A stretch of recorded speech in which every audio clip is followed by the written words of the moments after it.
안녕하세요. 오늘은 에너지 전환 시대의 구체적인 전개 과정 한번 살펴보고 투자의 통찰을 얻을 수 있을지 고민하려고 합니다.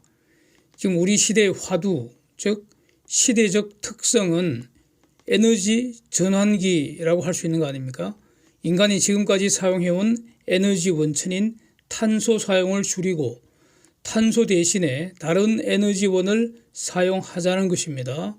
지금까지 인간이 사는 방식은 가령 C 플러스 O2는 CO2가 되는 거, 탄소와 산소의 화학 반응을 이용한 거 아니겠습니까? 탄소를 태울 때 발생하는 열 에너지를 이용하는 것이죠. 이산화탄소는 버리고 열을 이용하는 겁니다. 난방도 하고 밥도 짓고 전기도 만들고, 그래서 지금은 우주 인터넷까지 다 쓰는 거죠. 자동차, 배, 비행기, 로켓. 탄소를 태워서 얻는 열이 없으면 오늘날 문명도 없습니다. 그렇죠? 조금 더 보충하면은 이렇게 나무 태우는 것은 나무를 구성하는 여러 물질 중에 탄소와 공기 중 산소를 결합하는 거 아닙니까? 그래서 탄소를 태우는 것입니다. 여기서 열은 얻되 골시 덩어리인 CO2는 없어야 한다. 지금 이런 고민에 빠져 있는 거 아닙니까? 원래 CO2는 지구 생명 유지에 필수 불가결한 그런 물질입니다. 지금까지도 그렇고 앞으로도 영원히 그럴 거라고 생각합니다. 모든 생명체 에너지원은 포도당이죠. 여기서 모던이라는 거, 소위 말해서 전칭 긍정 명제인데 여기에 이 꼬투리 잡아서 예외도 있기 때문에 틀렸다고 이렇게 말하면 안 됩니다. 물론 그 심해저 특수한 어떤 생명은 포도당을 에너지원으로 사용하지 않죠. 그래서 이제 이런 건 예외도 있는데, 그러나 일단 그러니까 모든 생명체 에너지원은 포도당이다 이렇게 말하겠습니다. 그래서 포도당은 오직 살아있는 식물만이 만들죠. 포도당의 최초로 만들어지는 그 광합성의 암 반응의 필수 원료가 바로 대기 중의 이산화탄소 아니겠습니까? 이걸 공중탄소 고정이라고 말하잖아요. 그런데 이제 산업혁명 이후에 탄소를 너무 많이 사용해서 대기 중에 이산화탄소 농도가 너무 많아져서 그것 때문에 이제 지구 온도가 지속적으로 상승하는 지구 온난화 문제, 글로벌 워밍 현상이 지금 진행 중으로 있다 이렇게 얘기를 하는 거죠. 그 결과로 부작용이 엄청나게 우려되고 있고 결국 인류의 생존을 위협한다 이렇게 주장을 하는 것이고요. 이 주장이 대체로 받아들여져서 CO2 발생을 줄여야 한다 이런 결론을 내렸다는 거 아닙니까? 물론 이게 도대체 왜 문제가 되는지 반론도 분명히 존재하는 거죠. 가령 남극하고 북극의 빙하가 다 녹았다. 그래서 해수면이 높아지면은 그러면 저지대는 바닷속으로 사라지는 거고요. 살던 사람은 고지대로 이사 가면 되는 거 아닙니까? 현재 해변가에 거대 도시가 사라지면, 즉 물속에 잠겨버리면, 그러면 새로 생기는 해변가에 새로운 거대 도시를 건설하면 되잖아요. 가령 북극 항로가 열리고 북극과 남극에 사람이 살 수 있게 되면 왜 안 됩니까? 그래서 현실적으로 그 지구 온난화를 속으로 환영하는 국가 바로 러시아 아니겠습니까? 그래서 황무지가 장미꽃같이 피는 날이 올 수 있는 거죠.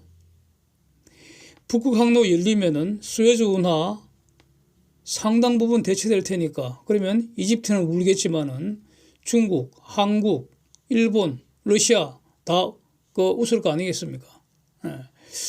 그래서 저는 개인적으로는요, 과연 이산화탄소 온실 효과 때문에 이 온난화가 진행되는 것인지 상당한 의문을 갖고 있습니다. 본질적인 원인은 인간이 에너지 사용을 계속 급증시켰기 때문이 아니겠는가? 모든 에너지는 반드시 종국에는 열 에너지 형태로 변하게 되고요. 그래서 엔트로피는 계속 증가하기만 한다라고 물리학에서 얘기를 하죠. 모든 열은 온도를 올리게 되잖아요.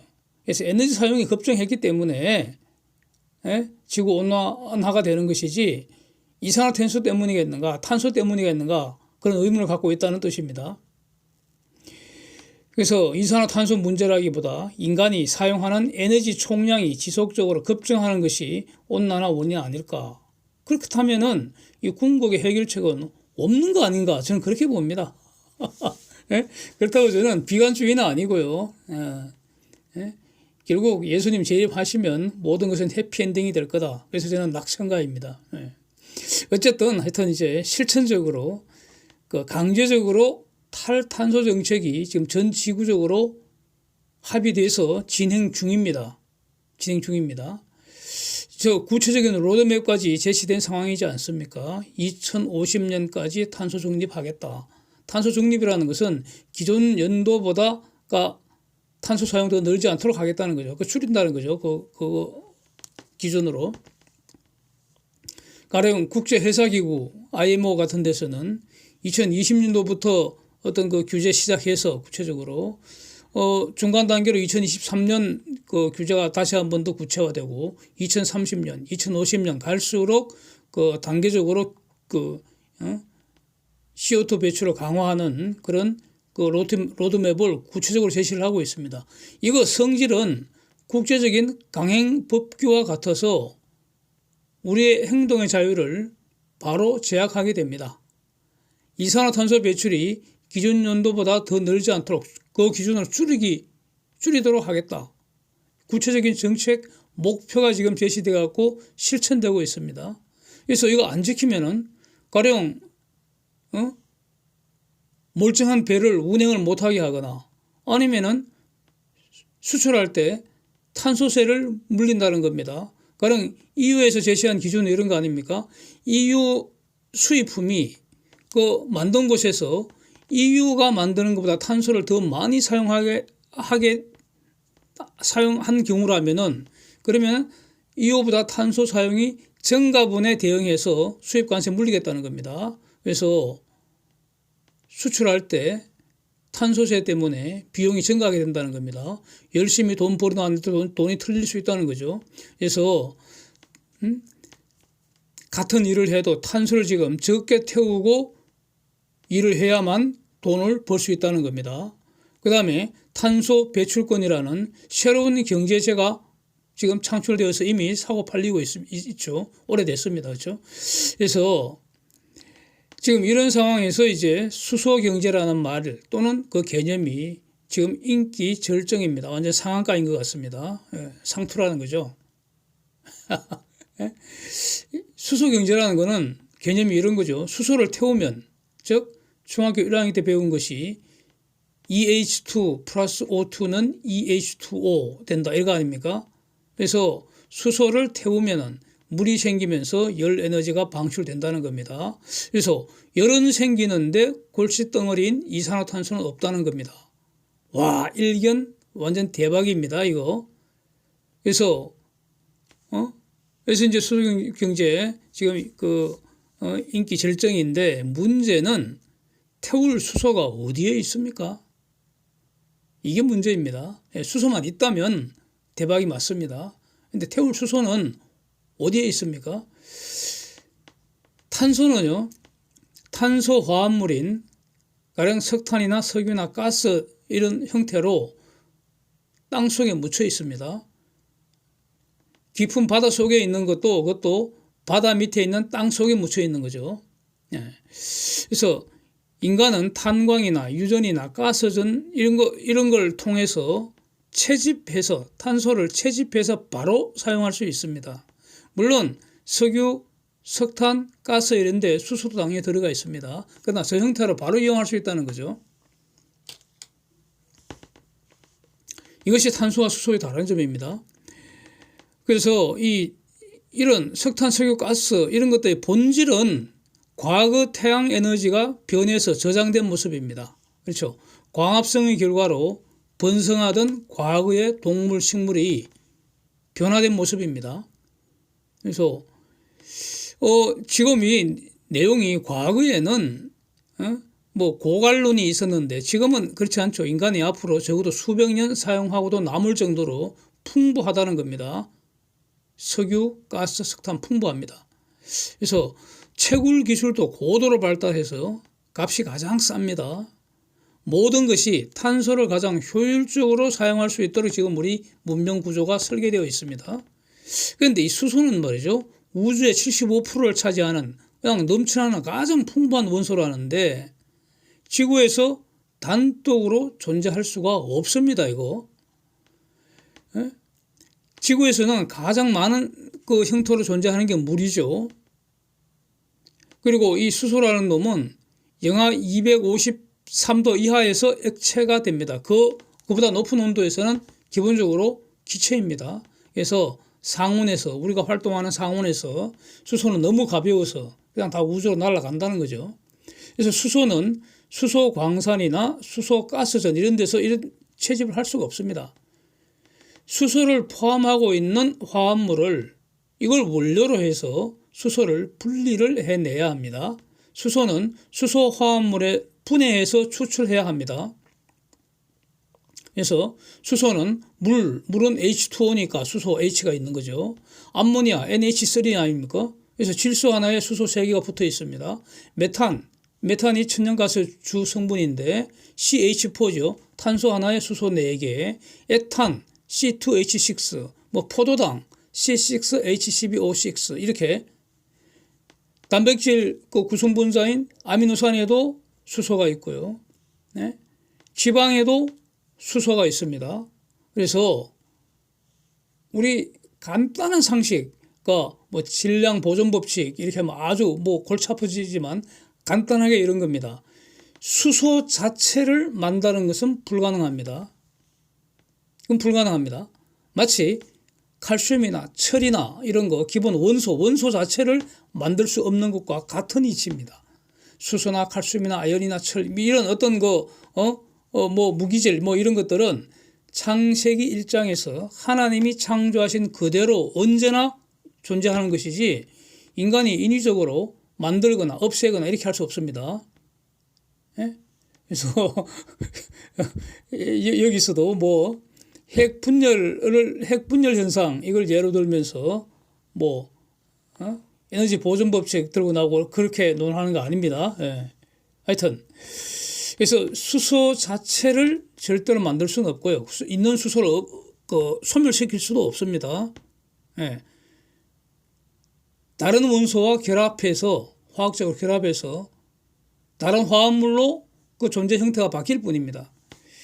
그래서 수소 화합물에서 수소를 추출하는 방법은 뭐냐? 제가 알기로는 세 가지입니다. 세 가지입니다. 광분해, 열분해, 전기분해입니다. 공통적인 것은 분해, 즉 때려 부순다는 겁니다. 합성의 반대 과정이죠. 그래서 광분해라는 것은 가장 자연적으로는 광합성의 명반응에서 살아있는 식물의 엽록소 세포에서 태양빛으로 물을 부숴서 수소와 산소를 만드는 거죠. 그래서 쓰레기인 산소는 갖다 버리고 수소만 취해서 그래서 암반응으로 보내는 거죠. 그러면 그 암반응에서 포도당이 만들어지는 거 아닙니까? 그래서 이 이름 모를 잡초의 그 잎사구에서도 이런 어마어마한 기적 같은 일이 일상으로 일어나고 있다는 사실 정말 놀랍지 않습니까? 예, 이게 바로 하나님의 창조 법칙입니다. 그 다음 열분해라는 것은 기본적으로 모든 것은 열 받으면 다 부서진다는 이 사실을 응용하는 것이죠. 예. 열 받으면 뚜껑 열리는 게 아니라 다 부서져 버립니다. 예. 그래서 된장국이나 곰탕 같이 이런 국 끓이는 원리하고 같습니다. 예. 재료에 열을 가해서 녹아내서 즉 부숴서 섞어버리는 건데 국 끓이는 게 가령 천연가스, LNG 그 구성 성분도 아주 다양한데 여러 가지가 있는데 주된 구성 성분은 메탄입니다. CH4. 이거를 대략 한 800도 정도로 열을 줘버리면은 800도 정도로 열을 받으면 이 CH4가 부서져 버립니다. 그러면 CH4가 부서지면 어떻게 됩니까? 탄소 하나에 수소 4개가 생긴다는 겁니다. 탄소는 무거우니까 밑에 가라앉을 테고요. 수소는 가벼우니까 기체가 돼서 둥둥 떠다니겠죠. 그래서 마치 국에서 국자로 건더기 건져내는 비슷하게 국자 비슷한 장치로 수소를 따로 건져내면 그건 이제 기체일 테니까 그대로 보관하거나 아니면 다시 영하 253도 정도로 낮추면 액체 수소가 되고 뭐 이렇게 된다는 겁니다. 열분해가 그렇습니다. 전기분해라는 것은 물을 전기로 부숴서 수소와 산소를 얻는다는 겁니다. 그래서 그 수소를 태우면 물이 되는 것은 역반응이죠. 그래서 저는 중학교 1학년 때 당시 그때는 물상이라고 했죠. 물상. 그 시간에 그 선생님이 물상 선생님께서 교실 그 선생님 탁자 위에서 그 물을 전기분해하고 산소를 만들고 거기다가 그 성냥불 하나 탁 넣었더니 순간적으로 팍 타는 그 실습을 했는데 그게 아직도 생생하게 기억에 남아 있습니다. 너무나 신기하죠. 그랬습니다. 그렇고 이 수소 용도 너무나 다양합니다. 연구용, 의료용, 중요한 다른 화합물의 원료가 되죠. 지금 그 화합물 중에 수소가 포함되지 않은 거 생각하기 힘들죠. 그래서 이미 적어도 수천 년간 인간은 수소와 함께 생활하고 있다 이렇게 볼 수 있죠. 문제는 에너지 전환 시대에 탄소 에너지원을 대체할 에너지원의 용도로 수소가 가능하겠는가 이겁니다. 이렇게 되려면은 싸게 대량으로 안정적으로 공급을 할 수 있어야 합니다. 그래서 일단 중간 결론으로 수소를 대량으로 만들 수도 있고 기체 또는 액체 형태로 안전하게 취급할 수도 있지만 지금까지 사용하던 에너지 가격보다 매우 비싸지게 되기 때문에 경제적으로 지속 불가능하다 이렇게 생각합니다. 실천적으로 수소는 LNG를 열분해 즉 이걸 개질한다고 합니다. 개질법 이렇게 업계에서는 얘기를 합니다. 개질법으로 생산하는 것이 대량 공급을 위해 가장 현실적입니다. 가장 현실적입니다. 이거는 수소 경제라고 할 수가 없고요. 본질은 결국 가스 경제 아닙니까? 탄소 경제에 변경된 그 형태에 불과하잖아요. 그래서 가스를 그냥 사용하는 것보다 훨씬 더 비싸지게 됩니다. 그래서 이것도 지속 불가능한 거 아니냐. 그래서 탈탄소 실현을 위해서는 과도기적으로 저탄소 과정을 거쳐서 궁극적으로 원자력을 사용할 수밖에 없다. 이게 중간 결론으로 적절한 것 같습니다. 우선 여기서 사진 한번 보겠습니다.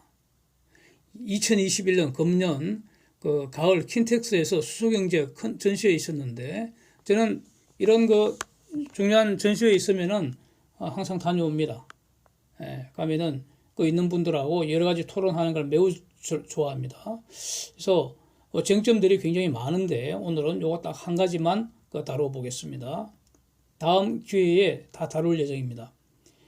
자, 사진은요, 그러니까 태양광으로 광전 현상을 이용한 거죠. 그래서 태양전지로 전기 만들어서 빛이 비칠 때, 햇빛이 비칠 때 이 전기로 물을 전기 분해한 다음 수소를 만들고 이 수소로 연료전지를 돌려서 다시 전기를 만들고 이 전기로 선풍기를 돌린다. 이 내용입니다. 그래서 언뜻 보면은 와, 최첨단 그린 수소경제 발명품 지금 목도하고 있는 것 같잖아요. 그런데 제가 보기에는 덩신 같은 제안서입니다. 이런데 투자하면 안 된다고 저는 생각합니다. 현장에서 제가 전시 그 부스 담당자에게 질문 2개를 했습니다. 3개도 필요 없습니다. 딱 2개면 됩니다. 질문 1. 태양전지에서 출력 전력을 가령 100이라고 할 때 수소 연료전지 그 출력 전력은 얼마나 됩니까? 이렇게 질문했습니다. 담당자 답변 이런 글쎄 대략 한 20 내지 30 되지 않을까 이렇게 답을 하더라고요. 그래서 저는 그러니까 효율이 30%인지 40%인지 50%인지 그거는 중요하지 않습니다. 그건 중요하지 않습니다. 그래서 제가 다시 질문했죠. 질문 2. 그렇다면 태양전지 전력을 그대로 사용하면 우리는 100을 쓸 수 있는데 왜 수소 연료전지를 통해서 70의 전력을 낭비를 하게 되느냐. 100을 쓸 수 있는데 왜 30밖에 안 쓰려고 하느냐. 이걸 왜 하느냐. 이렇게 질문을 했죠. 답변 2는 우물쭈물입니다. 답변 2는. 그래서 소위 말해서 그린 수소라고 해서 저렇게 만드는 걸 그린 수소, 만들어진 수소를 그린 수소라고 이름을 갖다 붙였지 않습니까? 예. 태양광 또는 풍력 등으로 발전한 전기로 물을 전기분해하여 수소를 만드는 거, 이걸 그린 수소죠. 그래서 수소 생산 과정에서 탄소 배출이 없다는 점에서 그린 수소입니다. 그래서 태양광도 풍력도 재생 가능하기 때문에 그러면은 완전히 재생 가능한 정말 그 클린 에너지를 얻는 거 아니냐, 뭐 이런 주장입니다. 그런데요, 태양광 또는 풍력으로 생산된 전력은 우선적으로 전력으로 바로 사용하는 것이 가장 효율적입니다. 전체 시스템, 에너지 시스템을 그렇게 설계를 해야죠. 왜 이런 덩신짓을 합니까? 네? 했습니다. 수소로 바꾸는 과정에서 에너지 손실을 수반하고요. 또 그 수소를 다시 연료전지로 발전할 때 에너지 손실을 수반할 수밖에 없습니다. 이것은 연력학 제2법칙이 결론이기 때문에 틀릴 수가 없습니다. 예. 그래서 여기서 지금 또 여기서 제가 다른 주의점을 말씀드린다면은 태양빛이나 바람 등이 변동하기 때문에, 그래서 에너지 생산과 에너지 소비 사이에 불일치를 해결하기 위해서 이렇게 한다, 이런 어떤 것은 논점 일탈입니다. 차원이 다른 쟁점을 제가 제기하고 있는 것입니다. 자, 이론적으로 수소는 모든 수소 화합물을 분해해서, 즉 부사서 수소만 추출하는 것이 가능합니다. 이론적으로는. 대부분의 유기물은 다 수소를 포함하고 있습니다. 그럴 수밖에 없는 것이요. 지금 생명 유지 현상, 생명 현상에 가장 먼저 만들어지는 거, 바로 살아있는 식물 광합성으로 만들어지는 포도당. 이 포도당이 탄소 6개, 수소 12개, 산소 6개 화합물 아닙니까? 그래서 포도당에 수소가 들어가 있고, 포도당을 원료로 살아있는 생명은, 동물들은, 살아있는 생명은 동물이건 식물이건 단백질과 지방을 다 만들어냅니다. 예. 예? 그래서 단백질과 지방은 음식으로 섭취할 필요가 없다는 겁니다. 원칙적으로. 스스로 만들기 때문에 자기에게 필요한 단백질과 지방은 각자가 만든다는 겁니다. 예. 그렇습니다. 여기에 전부 수소가 다 들어있습니다. 그래서 만약에 이것이 살았다가 죽게 되면은 그 썩는 과정에서 바이오매스가 됩니다. 여기에서 바이오가스를 또 만들 수 있고요. 이 바이오가스에도 수소가 많이 들어있죠. 예? 만약에 이게 이 생명체가 죽었는데 썩기 전에 어떤 이유에서건 고온, 고압의 급격한 환경 변화 이렇게 받게 되면은 석탄이나 석유나 가스로 변질하게 된다는 거죠. 고온, 고압이 생기는, 썩기 전에 갑자기 고온, 고압의 환경이 생기는 게 뭐겠습니까? 역사상 저는 노아 홍수라고 생각합니다. 네. 자, 문제는요, 수소 만드는 비용과 효율성의 문제입니다. 실천적으로 현재로서는 천연가스, 즉 LNG를 대략 섭씨 한 800도 정도를 가열해서 수소를 분리시켜 갖고 이것을 따로 포집해서 수소를 추출하는, 이걸 계질법이라고 이제 좀 전에 말씀드렸는데, 이것이 대량적으로 안정적으로 상대적으로 값싸게 공급할 수 있는 현실적인 수단입니다. 왜 대량 공급, 안정적인 공급이 가능하냐 하면은 LNG 가스가 값싸게 대량 안정 공급이 가능하기 때문입니다. 예. 그래서 수소를 대량 안정 값싸게 공급할 수 있게 된다는 겁니다. 상대적으로 값싸게, 가스보다는 비쌉니다. 훨씬 비쌉니다. 이렇게 되는 겁니다. 그래서 이 과정에서 근본적인 문제, 대략 제가 볼 때는 세 개가 존재하게 됩니다. 이거 해결하기 힘들지 않나 이렇게 봅니다. 1번 문제는 가스를 바로 태우는 거하고요, 수소를 추출하여 수소를 태우는 거하고, 이렇게 되면은 수소를 태우게 되면은 가스 비용에다가 수소 추출 비용과 수소 관리 비용이 추가됩니다. 그래서 수소는 가스보다 언제나 엄청나게 비싸게 될 수밖에 없습니다. 예? 이건 누가 감당합니까? 비싸다는 것은 접근 불가능성을 얘기합니다. 예. 비싼 거는 아무나 접근할 수 없습니다. 에너지는 생존 필수 불가결이기 때문에 쌓아야 합니다. 누구나 접근할 수 있어야 됩니다. 그렇죠. 그래서 가령 가스는 말이죠. 영하 163도 이하에서 액체가 됩니다. 근데 수소는 영하 253도가 돼야 액체가 됩니다. 이게 엄청난 차이입니다. 절대온도 영하 273도면 이 절대온도라는 거 아닙니까? 거기에 가까운 그 온도입니다, 이게. 그렇게 저온 처리를 하려고 하면은 추가로 비용이 왕창 발생한다는 거죠. 비싸게 됩니다. 자, 그래서 이런 것 때문에 암모니아 활용하자 이렇게 또 그 대안을 제시하고 그럽니다. 암모니아가 뭔가 NH3 아닙니까? 그래서 질소는 공기 중에 풍부하니까요. 대기 중에 한 75%가 질소 아닙니까? 그래서 수소만 있다면 질소하고 수소를 가지고 암모니아를 만들 수 있습니다. 그거는 뭐 많이 알려져 있고요. 대량 생산할 수 있고요. 아무 문제 없습니다. 그래서 수소를 일단 암모니아로 바꿔갖고 그러면 암모니아가 생산, 유통, 보관 이런 인프라 다 갖춰져 있습니다. 이렇게 하면 되지 않느냐. 암모니아로 바꿔서 저장하거나 이동한 다음에 사용 단계에서 다시 암모니아에서 수소를 만들어내자. 암모니아 부수 뿌리면 되죠.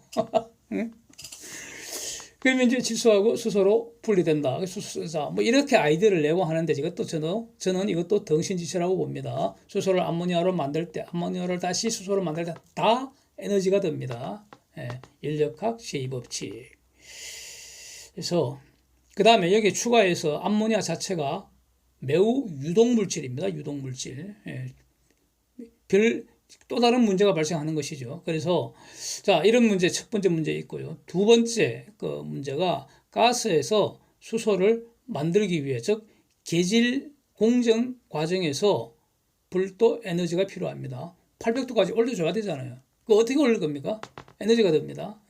즉, 그 과정에서 지금까지는 기본적으로 탄소를 소비할 수밖에 없습니다. 그래서 이걸 블루수소라고 포장을 하는 것이죠. 블루수소라고. 블루수소라고 이름 붙이지만 그건 결국 탄소입니다. 세 번째로 또 다른 효율성의 문제가 있습니다. 가령 전력 생산하는 걸 생각해 봅시다. 전력 생산. 지금 석탄 주된 용도는 큰 제철소에서 용광로 뗄 때, 그 다음에 전기 만들 때 주로 석탄 사용하지 않습니까? 그래서 가스 활용의 옵션 대략 두 가지 생각할 수 있는데, 우선 지금 기존의 석탄 화력 발전 대신에 전력 생산에서 볼 때 석탄 화력 발전 대신에 가스를 바로 태워서 화력 발전한다는 거죠. 석탄 태워서 전기 만드는 게 아니라 가스 태워서 전기 만드는, 즉 가스 화력 발전의 방식을 1번이라고 하고, 2번 이제는 가스에서 수소를 추출한 다음에 연료전지 통해서 전력을 만드는 옵션 2, 이렇게 비교를 해볼 때요, 동일한 가스 100을 소비한다고 할 때 가스 화력으로 얻는 전력량과 연료전지의 전력량을 비교해 봐야 되지 않겠습니까? 근데 여기서 이게 지금 비교한 자료를 제가 열심히 찾았는데 아직 찾지를 못했습니다. 다만 저는 결론은 이미 가지고 있습니다. 자료를 봐야지 결론을 알 수 있는 건 아닙니다. 첫째로 연료전지 이 기술 수준 중요한 팩트가 될 텐데, 결정적인 팩트가 될 텐데, 아직은 지금 개발 중인 기술인데, 가스 화력 발전은 에너지 변환 효율이 지금 사상 최고 수준으로 지금 거의 이론적 최고 수준까지 올라와 있는 그런 상황입니다. 그래서 당연히 이런 옵션 1, 2를 비교하면 옵션 1의 효율이 더 높습니다. 이런 여러 가지를 비교를 해보면 지금 또 다른 문제, 시각을 약간 달리 해서 수소를 대량으로 안정적으로 공급하는 현실적 방법은 지금 천연가스 계질법으로 대규모 수소 공장을 운영하는 것이다. 이것이 지금은 가장 실천 가능한 수단입니다. 대규모 수소 공장. 대규모 수소 공장이라는 것은 LNG를 대규모로 가져와서 거기에서 대규모로 수소를 만들어내는 겁니다. LNG를 태워서 LNG를 부사서 수소를 만들어내는 겁니다. 그러면 현실적으로 달라진 것은 뭡니까?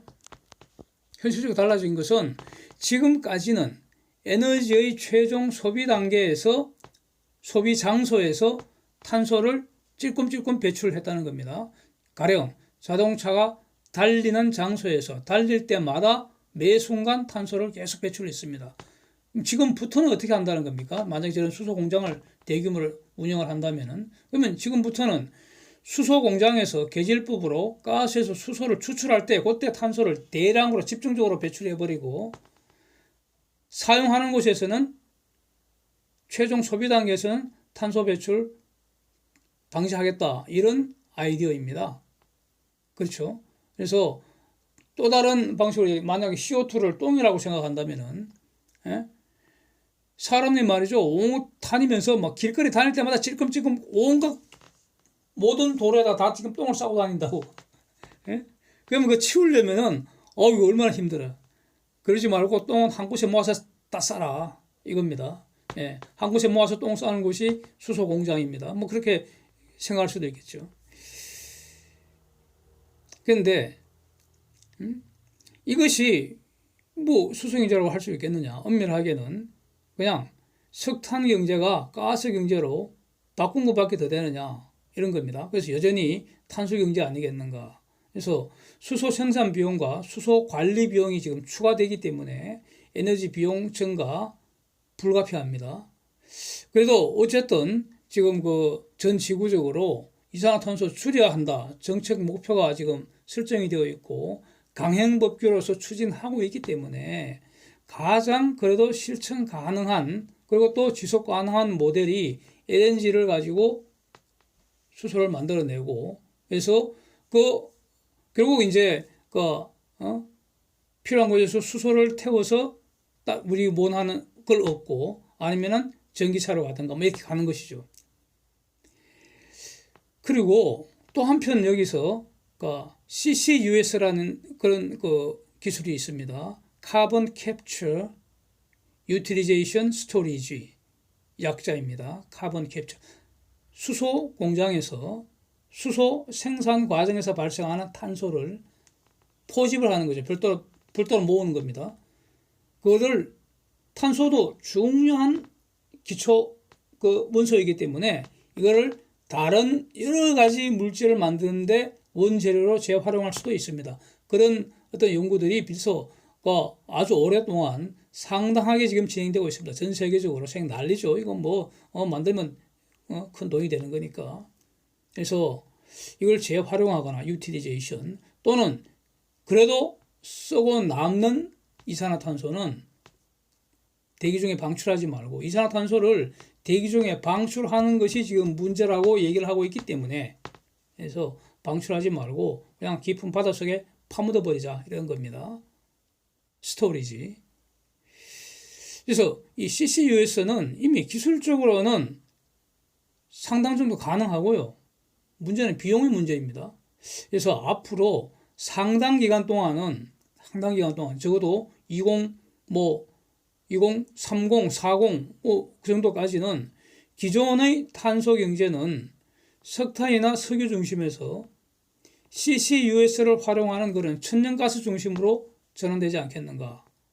그래서 이걸 수소 경제라고 부르는 것은 적절하지 않은 것 같고, 탄소 경제는 여전히 지속되는데 그 중에서 굳이 말한다면은 석탄 비중 팍 줄어들고 천연가스 비중이 매우 중요해지는, 커지는 이런 상황이 되지 않겠는가, 이렇게 생각이 정리가 됩니다. 그래서 결론적으로요, 에너지 전환 시대에 가장 유력한 수단, 천연가스 아니겠는가. 즉 가스 경제라는 거죠. 수소 경제가 아니라 가스 경제라고 부르는 것이 맞을 것 같고요. 여전히 탄소를 사용할 수밖에 없는데 대기 중 탄소 배출을 기존 연도보다 첨가하지 못하고 이것도 감소시키기 위해서는 천연가스 사용할 수밖에 없다. 늘 수밖에 없다. 그래서 근데 문제는 이 LNG를 사용하면은 탄소 감축이 이론적으로 최대 한 30% 정도에 불과하다는 겁니다. 그래서 이거를 지금 30% 줄여갖고는 안 되거든요. 네, 기준 연도보다 30% 줄여갖고는 안 됩니다. 더 줄여야 된다고요. 더 줄이기 위해서 어떻게 하느냐. 그래서 바이오가스를 섞어버린다는 거죠. LNG 천연가스에 바이오가스를 섞으면 더 팍 줄어들게 됩니다. 바이오가스의 그 CO2 배출이 훨씬 적기 때문에 그렇습니다. 근데 바이오가스는 LNG만큼 그렇게 대량으로 만들어낼 수가 없습니다. 예? 그래서 그건 한정이거나 바이오가스도 일정 부분 그 생산을 늘릴 수 있기 때문에 바이오가스와 LNG를 섞어서 사용하게 되면은 그러니까 우리 목적을 달성하면서 CO2 배출을 더 줄일 수 있습니다. 30% 이상 더 줄일 수 있습니다. 50% 내지 60%까지도 줄일 수 있다고 합니다. 자, 이렇게 되는데 여기에 CCUS 기술을 또 같이 사용하게 되면은 탄소 중립은 가능합니다. 실은 가능한다. 문제는 에너지 비용 급격한 상승을 초래한다는 겁니다. 근데 에너지는 생존 필수품이기 때문에 에너지 비용이 늘어난다는 것은 누군가는 거기에 접근할 수 없게 된다는 거 아닙니까? 그래서 이거는 비용 증가는 절대로 시장에서 용납 못합니다. 그렇다면 본능적으로 대체제를 찾을 수밖에 없습니다. 그래서 탄소 배출이 없는 저렴하고 지속 가능한 에너지원이 도대체 뭐냐? 결국 저는 원자력뿐이라고 봅니다. 원자력. 그래서 이 원자력도 그러니까 1945년 그 히로시마 원폭 투하된 이후에 만들어진 그 원자로 1세대 원자로 그보다도 안전성과 경제성 또 편의성 이런 거 훨씬 더 증가시킨 4세대 원자로 지금 그 개발 중이라는 거죠. 그 4세대 원자로로서 지금까지는 그런 대형 지박적인 대형 원자로가 아니라 SMR 소형 원전이나 MMR 마이크로 원전 이런 것들이 지금 그 궁극의 해결책이 되지 않을까 저는 이렇게 정리를 하고 있습니다. 결국 앞으로는 상당 기간 천연가스 전성시대에 전개되지 않을까. 그 다음에 소형 원전 개발 전쟁이 국제 전쟁이 벌어지지 않을까. 그 후에는 천연가스하고 소형 원전 그 동시 사용하는 시대가 전개되지 않겠는가. 이것이 바로 에너지 대전환 시대 구체적인 그 진행 경고가 아닐까 이렇게 정리를 하겠습니다. 그래서 만약에 이게 이렇게 정리된다면은 지금 대변혁기니까 이런 추세에 맞춰서 어떤 그 투자 기회를 찾아야 되겠는가 이겁니다. 이게 궁극의 고민입니다. 네? 에너지 시장의 궁극 솔루션은 소형 원전이라면 우리 투자 기회는 어디에 있겠는가? 그래서 일단 시간이 좀 지나서 본격적으로 요 주제는 다음 기회에 이제 살필 예정이고요. 간단하게 한번 보면은 가령 천연가스 그렇게 사용이 많이 늘어난다면 값이 오를까? 수요가 는다는 뜻이니까 값이 오를까? 그래서 천연가스 선물 투자 고려할 수 있겠는가? 저는 좀 비추입니다. 왜냐하면은 지속적인 가스 가격 상승은 불가능하지 않을까? 왜냐하면은 가스 공급 탄력성 좀 장기로 보면은 적지 않다고 저는 봅니다. 그래서 가격이 올라가면 기본적으로 공급도 늘어날 수밖에 없기 때문에 과거처럼 가스 가격 폭락은 없지 않을까. 그래서 선물 매도는 해서는 안 되겠죠. 그렇습니다. 가스 탐사하고 생산하고 공급하는 산업 또 소형 원전과 관련된 산업 이거는 주목해야 되지 않을까. 이렇게 크게 이제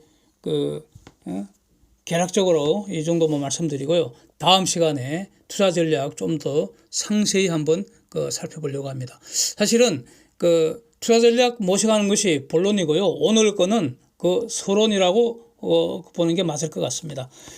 제가 대략 한 8개월간 긴 듯 짧은 듯 그런 짧은 휴식을 가진 것 같습니다. 예, 특별한 일은 있었던 건 아니고요. 그냥 놀기는 좋은데 영상 만들기 좀 귀찮아져서 한두 번 빼먹었더니 그게 너무 달콤해서 그새 8개월이 훌쩍 지나가 버렸습니다. 네.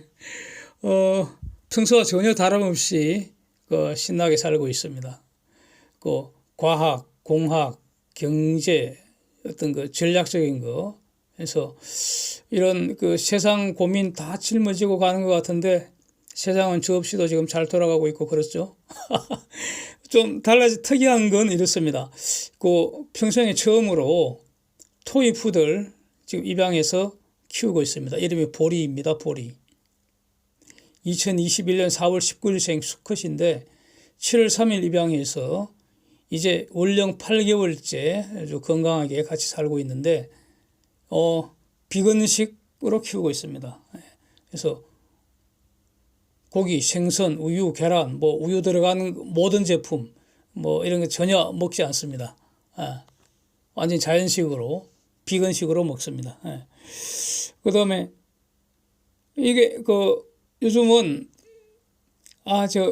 코로나 좀 신경이 쓰여서 산길 집 주변에 산길 달리기 즐기고 있는데 요 산길 달리기 할 때 이 월령 8개월짜리 요 토이푸들 보리가 아주 최고의 동반자입니다. 엄청 잘 달립니다. 개남공원이라고 지금 배경사진에 올린 게 다 그런 것들입니다. 개남공원이라고 집에서 한 1.1km 걸어가면 있습니다. 원래는 양천공원에서 달리기 시작을 했는데 그게 너무 좁아가고요. 그래서 개남공원 여기 신정산하고 능골산이라고 두 개가 산인데 아주 나지막한 동네 뒷산입니다. 산책 코스인데 막 오르락내리락 하면은 대략 한 10km에서 13km 거리가 나옵니다. 올라갈 때는 달리고 내려갈 때는 그냥 빠른 속도로 걷고. 그러니까 이 개가 말이죠. 굉장히 덩치는 조금 하는데 탐복할 정도로 잘 달립니다. 그래서 별도로 보리와 함께 재미있는 영상을 다음에 한번 준비해 보려고 합니다. 오랜만에 만나 뵈서 반갑습니다. 감사합니다.